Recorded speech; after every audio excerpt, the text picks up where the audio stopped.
Here's something different.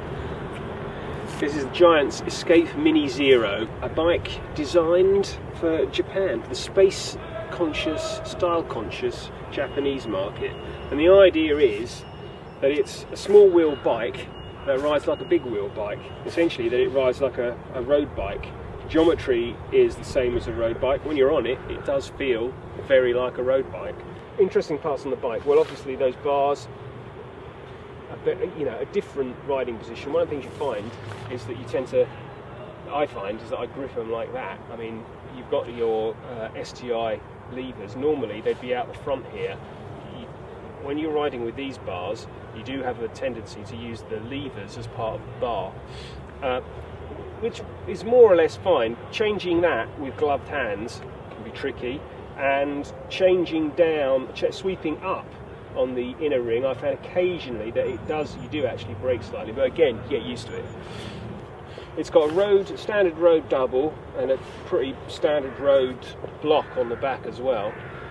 Even in hilly Bath, it's massively undergeared. Acceleration is phenomenal, and you can fly up anything or you can spin up anything, but you're going to top out even on the flat pretty quickly.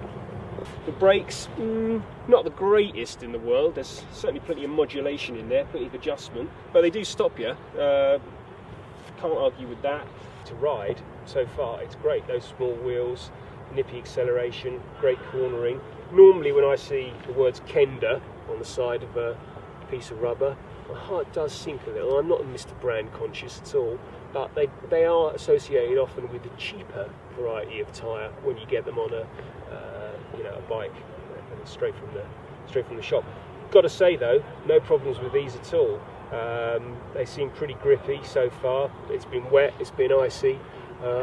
Haven't had any problems in terms of grip or traction.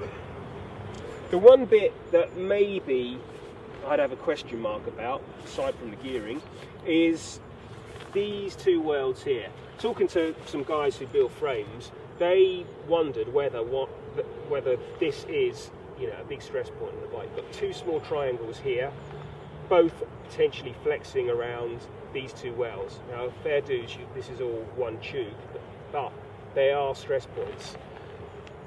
Giant have sold an awful lot of these bikes in Japan by all accounts. It's a big success over there, and one would assume that if there was a problem, they wouldn't be bringing it here, or they'd change it. But it is something we'll certainly be keeping an eye on while we're testing it. 875 quid, and it's yours, or thereabouts. Initially we thought that's a bit salty, and actually it may still be a bit salty, but it is a bike that's very light. It's just over 20 pounds. The equivalent Pashley Molten is 7 pounds heavier. That's 27 pounds. There is also a cheaper version of this at just over 400 quid, so you might want to think about that.